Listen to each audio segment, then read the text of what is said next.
Hi, friends. I'm Emily Best, founder and CEO of Seed&Spark. I'm joined firstly and very helpfully by Darcy from the sign language company, who's going to help us make this event more accessible. I'm so excited for our guest today, but I have to come clean that I have known her for more than a decade and I have pronounced her name wrong the entire time. We are welcoming today the incredible Christie Marchese. Christie, I met back when she was in her earlier days at Picture Motion, which was really one of the amazing foundational agencies around impact producing. And over the last decade, Christie and I have stayed in close touch about all the ways in which the film industry has really kind of abandoned independent filmmakers and certainly independent filmmakers who are trying to make a difference with their content. Because we used to have lots and lots of channels to reach people and lots of windows to explore. And now we're just subscription streaming and delivering everything by algorithm. And Christie is one of those people who, like us at Seed&Spark, have just been laser focused on how might we overcome this challenge. So please welcome Christie Marchese to the screen. Hi, Emily. So nice to see you. I'm so grateful for you to be here. And I know we have so many filmmakers who are so excited for this because, I mean, what I keep hearing from folks is, oh, I was just at Cannes or I was just at, this festival or that festival. And everybody's just like, what are we going to do about distribution? Yep. And, I'll just say this personally, like the only distribution that's ever been really interesting to me is impact distribution. How do we connect people to the stories that matter? And that will change their lives and challenge their worldview and make them think differently. And I feel like you've been steeped in that deeply. You're considered one of the industry's top leaders on the subject. You've been hired by all of the biggest impact movies of the last decade and change. We're just really lucky to have you here. So thank you so much for your time. You're so kind. And Emily, I love all of our conversations. I think a few months ago where I feel like you were getting me through those few months where we were catching up on what was going on in the industry, how companies, I appreciate every conversation I have with you. Yes. And I'll just say this out there to all the people trying to push a boulder up a hill against industry trends. Make sure you have friends who are doing the same thing and call them all the time and make sure they're okay. Because I think that's what Christie and I really do for each other. I'd really like to understand, what was your trajectory into this kind of distribution and why did it take your fancy? Sure. It's actually similar to what you said. My interest and my focus career-wise has always been at this intersection of storytelling for impact. And so from a career standpoint, I'll go back and give a quick history. I started working for a nonprofit called Declare Yourself, which is about getting young people to register to vote. And to do that, we were using pop culture and entertainment and social media. So we had a partnership with MySpace and Google. We made videos for Funny or Die and Heavy.com. It's really this. I know. This is amazing. This could kind of benchmark where that is. There was a young guy named Obama that was about to run. So but that's I was interested, and I had a little bit of a background in film, but the original idea was, okay, how do we reach people? It's through story, it's through entertainment, it's through whatever tech mediums young people are interacting with. After that, I went to Participant Media and worked on the social impact team, specifically on digital campaigns. So what does the website look like? How do we get people to know about this great film and then do something about it afterwards? And then from there went over to Picture Motion, launched Picture Motion, as you mentioned, which was, okay, how do we take what we did at Participant Media, which is an amazing company, but do it for films that don't have a Participant Media engine behind it, for more independent projects, given the truncated version. And after doing that for 10 years, which I love and deeply loved, the company's still going and Brian's running it now, I started to look at, okay, distribution's changing. And it's harder to get a film into theaters. It's harder to get people out of their homes to watch something. There's so much content on the internet. How do we decide what we can watch? How do we get people to pay attention again to the films that are important and still do something afterwards?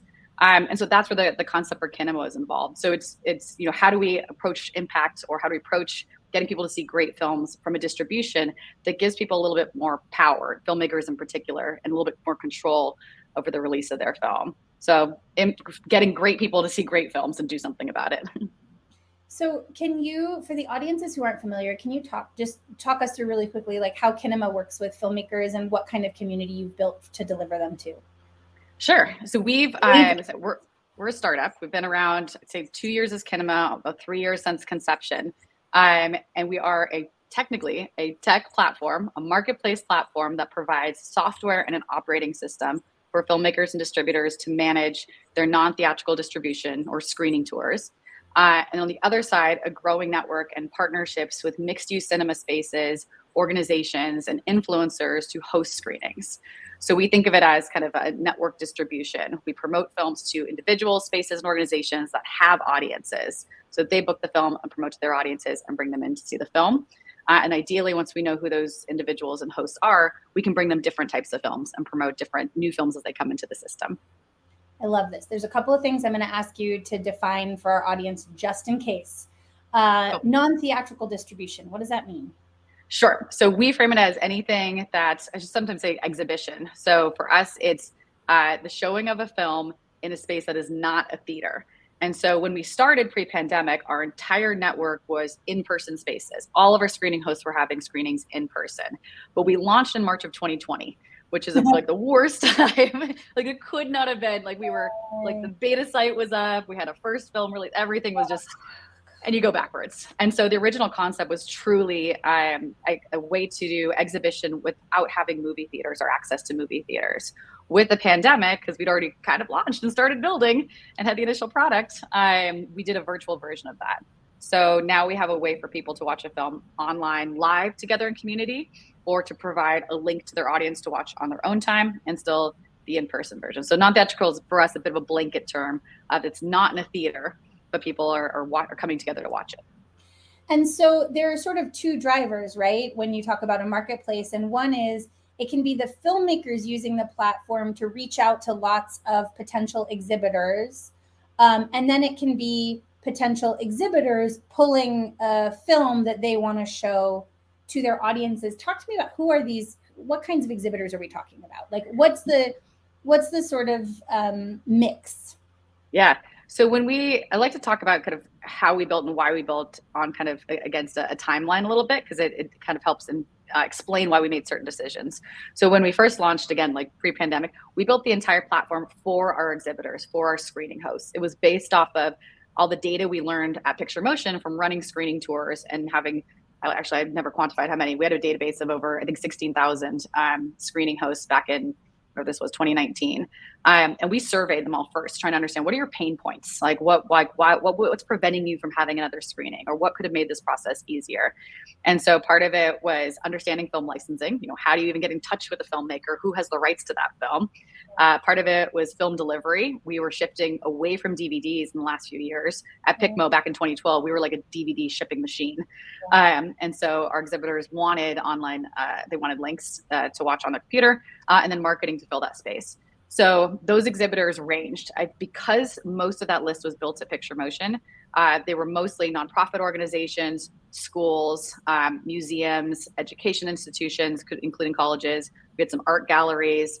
But it was usually more than it was a physical space. There was an individual at the center of it. We would often call it human-centered distribution, because there's a leader of an organization or somebody who really wants that film or really wants to bring people together around a certain cause, or they're trying to get someone in that space for some reason. So it was really building a relationship with that person, hearing from them what they wanted and how we could better provide a tech service for them. I think I answered that question, but I got distracted myself. No, I love this so much. Human-centered distribution, we have talked a lot, and I don't feel like I've heard this turn of phrase before, and I love it so much for so many reasons, not the least of which is rather than so I think of this as a filmmaker I have I will finish it this year. I have a social impact documentary I've been working on for 7 years. I'm excited for it. We'll finish this year. And I think about, the slog to like get in front of all the distributors, and we're already doing some of that. But human-centered distribution says to me, no, I need to be thinking about the individual people who are the gatherers of the audience. And that I can do all day. I'm a good networker. That feels like very possible to me. And I've done some audience building, and I know who these people might be. So I'd love, can you talk us through sort of like the gold standard Kinema distribution strategy? Ooh, like, okay. How would a filmmaker who's super motivated come and be like, I'm going to crush this? I hate using language, but you know what I mean. Using violent language to explain like excited things. It's in our American language. What's so funny is I can actually post a link because we just got it up, I think last week. We had there's a few different factors, but honestly, there's a filmmaker who articulated this perfectly for us, where I said, I'm gonna ask you 5 questions and please help our users understand, why did your tour do so well? Like, because at the end of the day, we provided technology, and the people who know how to use it best and know who their audience is and really take the reins of their release, they're going to have the most success with it. It's not just put your film on the platform and leave it. Like, we can promote it a bit. We can promote it. We know what our hosts want, and we will get you screenings, but we will not be the force of your campaign. Like, use the filmmaker or your impact producer or whoever you're working with is really going to be kind of taking charge of that tour. So it's a couple different things. The main thing is having a point person on your team. In this case, I'm going to speak about one film because it was very recent. So it's using very recent tech, and in this date and time, post-pandemic, in this climate with film distribution. And they're a documentary about a type of treatment for kids with autism that are nonverbal, and it's called Spellers. And so first of all, they had a producer at the center of it who was very hands-on and approaching it from a business perspective, saying, what are my distribution options given the type of film I have? And he did a really good surveying and analysis. He talked to a lot of consultants out there. There are a bunch of different distribution consultants. He talked to a couple. Second was knowing his audience and what he wanted. He was financially set up where he had enough, he raised enough money for the film that it was meant for impact. So he didn't need to make a significant amount back. He didn't need to sell the rights to Netflix. So part of that is knowing what your financial situation is. Do you have to pay people back? What sort of revenue do you need to make? And for him, he didn't need to make back a significant amount. So knowing, and he knew what his goal was, which was impact, and get the film to the people who really needed to see it, in his words, which were families who have kids who are grappling with this. And it's a great story. It's great resolution, beautifully well done, but also just explains how this process works. And it's through the stories of 5 kids who went through it, who could then communicate their story because of this program. Wow. And so as the producer at the head, knowing your financial situation, really knowing the audience, and knowing like what you want to happen afterwards in terms of impact. And then on a practical level, he started communicating with those potential screening hosts months in advance. So we started talking in, I think, maybe December, early January, and he had a couple film festivals lined up, but saw it was just going to drag out when the film would get to the public. So he had a festival premiere and was like, you know what, I'm just going to go straight to the people, but I want to do it in a way that creates demand. And so it's structured, which is why it's not on iTunes right away. It didn't get just put up on YouTube. He wanted to empower the people who had supported the film and bring it directly to the people who needed to see it. And so he had a list of 400 people that he'd curated and built relationships with that were in the autism community, that he communicated with about the film, and had prepped, saying, this is our release strategy. We're going to work with this platform. Everyone can host a screening. You can pay a licensing fee up front. You can sell tickets. These are our parameters. Go forth. And so he started communicating with them, I think in February, with the screening starting at the end of April. And I think within a few weeks, he had a couple hundred screenings booked. But this happens a lot in this. When you're doing this type of outreach, or when you're doing these screenings, even if you have 400 people on your list, not all 400 are going to say yes right away. You have to give yourself the time to communicate with them, get them on board, give them time to plan. And so he's now done, I think he's close to 300 events that ended up getting booked. Another thing he did was start a Facebook group, and he brought in someone else. There was a foundation that was associated with the film. So a woman who runs that foundation also came on board to help. And this is one of my favorite things I've seen. They created a Facebook group just for their screening hosts because they wanted to stay in communication with them and also help them help each other. What graphics do you need? What's working? Like, how are you filling your audience? And so, because we can only provide so much. We created a platform that allows them to share graphics through us, and share press releases and whatever. But at the end of the day, it's the filmmaker to that individual host. Getting those hosts to talk together, I think, really got everyone more excited. And they traded, trade secrets on how to promote those events. I love this so much on so many levels. And part of it is like, I got into filmmaking because I saw it as a community building tool. And what you're describing is empowering these like concentric circles of community building, right? It starts with one person and they build, or you know, a team of one person with the idea, and then a team of people who make the movie, and then this crew, and you can create like everybody momentum. wants to, like they're doing something good and doing something cool, and you get a list together and you get 200 people in a Facebook group who are like, we are going to do something great that's meaningful to us, and they become your champions. I mean, it's just so, that feels so good. It feels good. And it's also, you're kind of, once the film kind of goes to your audience, it's in their hands kind of, and how they respond to it, what they take away from it. On like a big macro level, you see like A24 doing this. They put their stuff out. They let you buy the merch. You can wear the costumes. You're interacting with it. Once it's out in the world, they let the audience go play with it. And I think they did a really good job of doing that too. They weren't precious to only this image or only this like talking points. They had it structured at the beginning to allow people to understand how to engage easily. But then after that, it's like, do whatever you want at your event. You just said something really important, which is they let their audience play with it. And I think sometimes we can take ourselves really seriously, not just as artists, but just like as grown-ups. And we forget that is why we engage with entertainment at all. You know, whether it is about a really important social issue or it is about just like a cast of characters that we find compelling. And I think this is a really important connection you're making, Christie, because I can already hear the filmmakers who are like, well, what if I'm not making something for like a very specific community? And I always argue that like you're always making something for a specific community. You just may not know who it is yet. Yes, 100%. You know who's about to come to my house, like literally right after this, is Alex DeBrenko. Oh my gosh. From Tug? Like back when he was at Tug? Yeah. So I haven't seen him forever. At Tug, we're trying to get him to move out our way. Probably shouldn't say that on the internet. We're just putting it out there. We're manifesting. We're manifesting. Like trying to draw anybody out there who wants to come move to the Atlanta area. This has been amazing. We love it so much. This community is incredible. Speaking of a community that will support their own, holy smokes. But he did a web series several years ago called The Distance that was based on his and his wife's actual long distance relationship. And he's really good at the internet. He has like a very popular Substack now, and he's a brilliant writer and an incredible comedian.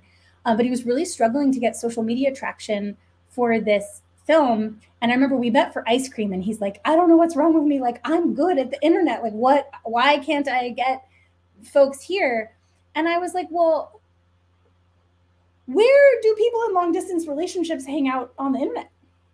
And so I just asked that question. I didn't have any answers, right? And he did a whole bunch of research, and he discovered there were like whole threads on Instagram about, and memes and all these things about, you know, when you drop Bay off at the airport, when you pick Bay up, like there was a whole huge online community, mimetic lexicon, you name it, hashtag set around people in long distance relationships. And he was able to connect with them in that shared language. And then when they released the web series, it was like most popular on IndieWire and written up in the New York Times and nominated for a Gotham Award. And it was because he found the community. And it was just like a cute rom-com-y relationship series. It was extraordinarily well done, obviously. But I do think that finding that sense of play with an audience is so crucial to actually making it land. And it was really meaningful to people who feel like they have chosen a very difficult life and that they're not represented in media at all. I think you're so right. And the thing, you probably get this a lot, and we would get it at PicMo, we would always ask, like, tell us about your audience. Who is your audience? Who's the immediate audience for the film? And I'd say 9 times out of 10, a filmmaker would say everybody. Like, everybody's my audience. Like, I agree. Like, this film Spellers, and we have many more than Spellers, but this doesn't look like a film for me. Like, I'm not going to, like, at first, I'm not going to, you know, it doesn't look like something that maybe would appeal to me. Yeah. But when they sent in their film, I started watching it to, like, pre-screen it, make sure, like, it was okay. I got so sucked in. 30 minutes went by, and I'm like, wait a minute, this is a good film. Yeah. And I know, when we go see things, especially if they don't seem like they're right in our category, it's because somebody brought us in. And so it's getting that first community. It's getting those first individuals who you are pretty sure are going to like your film. They're going to fit in that category, because then they'll evangelize, or then they'll bring in other people. And it's true, like most people will likely like your film, but they're not going to choose your film first. And so it's getting those people that will, and then it'll trickle out from there. I also think that's especially true for films with tough subject matter. Yes. So like, I remember when In the Light of the Moon was doing their sort of limited theatrical release, and it's a film about sexual assault, and they contacted a bunch of people with networks to say, will you come and will you host a discussion, and will you, bring your people? Because they knew that without people linking arms to go see this thing, it was going to be really hard to drive people to the theaters when the subject matter of the film is like very clear. We would not necessarily know then what a star Stephanie Beatrice would become. And that alone is actually a reason to see it, because her performance is utterly brilliant in this film. Oh, she's amazing. She's in Brooklyn Nine-Nine, right? Yeah. You ever watch it? Yes, loved her in Brooklyn Nine-Nine. Now a Disney star. Right. So if you have kids, then you know her as Maribel. I do. I watched that movie with my sisters. Like, we very much connected to that movie. Great film. I just wish I didn't have to listen to the music on repeat for the last year and a half. So one of the things that I think is so interesting about this concept of human-centered distribution is, like, we all know how to build relationships. I feel like you've unlocked something for me that has like never clicked for me before. So this is really, really exciting for me. Oh, yeah. We only have a few minutes left, and that's why 30-Minute Mentor sort of requires I stay on the task. I would love to hear you just talk through at a very high level, like, you have all these filmmakers out there who are really interested in connecting with an audience in 2023. What are sort of your top 5 for these? Are like, when to start thinking about your audience, when to start thinking about distribution? Like, what are a couple of the sort of like key moments in that journey that you think we should come away with? Yeah, I'll give the caveat that I haven't been on the filmmaking side in a long, long time. I've never really been deep on the production side, so I have not fully seen, like, from conception to fundraising to distribution. Most of the films I talked to between the last 10 years at PicMo, or even a participant before that, the films are done or almost done. So I don't really get to see them at that phase. And I'd say there's a couple trends I've seen. One is, if you still can't define your audience at the point when the film is like done and you're talking distribution, like that's a problem. Like, you should be thinking about it at the very, very beginning. And one of the things we go back and forth with thinking about impact producing is, how early do you act on that audience? And so if you're in that social impact documentary space, we were of the mind that we didn't get involved that early. We're like, make the film, make the story, do the art. Like, once the art and the story is done, then, and still think about who it's for and all those things, but like what the campaign looks like, we'll work with you once the film's complete. So, but I do think it's thinking about who your audience is early and being conscious of it, because it's also when you have to sell the film or raise money, you should be thinking about it. So having those conversations on a practical level, I was always surprised that, and it still happens, well, Spellers being an exception, when we go to like kick off, we're like, okay, where's your spreadsheet? Who are your supporters? Who are your partners? And they're like, who's your email list? And it's not there. And so there's these small things you can do along the way. And I think in some ways it's getting better. So some people have followings on social media, but stay organized. And as people follow you on your journey, like, add them to an email list, update them as you go along. You can build those relationships and those partnerships early in a very, very easy way. Make sure you're informing your executive producers monthly. Even if you have nothing to update them on, just send them a photo. Like, bring people along with you on the journey so they can support you at that stage in distribution. On a more macro level, I think what we're seeing from the big tentpole films, when they go to streamers, to even independent self-distributed films, TVOD is always going to be there for you. Like, a form of streaming will always be there for you. If you put it out too fast, it is true, you do limit some opportunities. So think about what different types of form of windowing could mean for you. So is it, oh my God, You Resemble Me. Take a look at the film You Resemble Me, Dina Ahmir's film, and what they did. And Elizabeth Woodard was an amazing producer on it. They swept the film festivals. I'll speak quicker. Swept the film festivals, couldn't get distribution theatrically, won a bunch of awards. They did their own outreach. They went to individual theaters, like from Edwards Theater or Regals to AMC's to art houses, and pitched directly. And they took it into their own hands and said, we know our audience, we know our film's great, we're going to put some marketing time towards it. And they just held it. They didn't go, they could have sold it, they could have gone straight to TVOD, but they built up they got more press, they got more awareness, they built more audience, all in that lead up before they went on to TVOD. So, and same thing, you look at any film that's on the Netflix top 10 or the streaming top 10, it was in theaters. It had an exhibition of some sort. So I wouldn't rush to put your film online without looking at other types of windowing opportunities for yourself.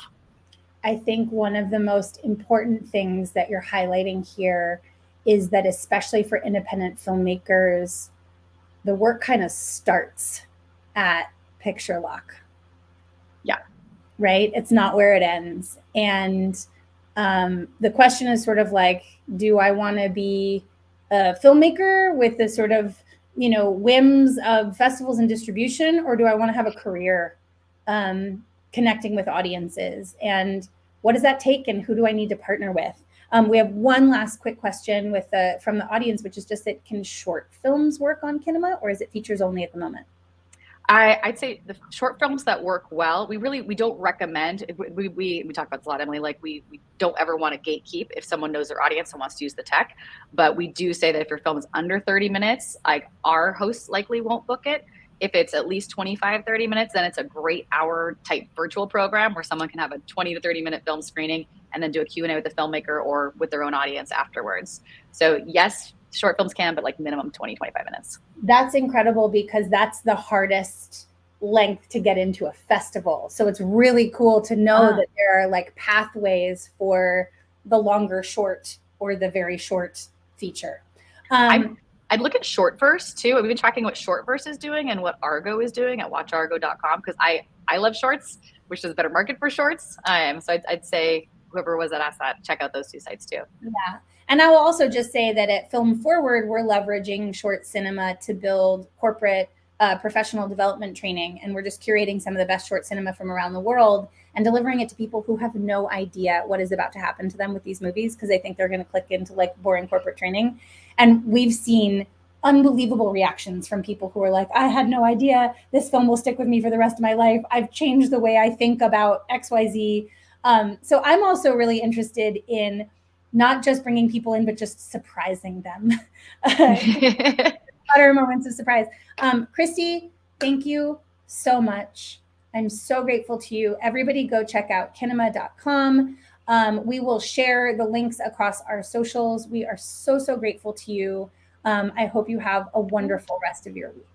Likewise. Thank you, Emily. And thank you, Darcy. Thanks so much. Thank you. And I believe we have more events coming up soon, so make sure to check that out. You can follow our socials at Seed&Spark everywhere.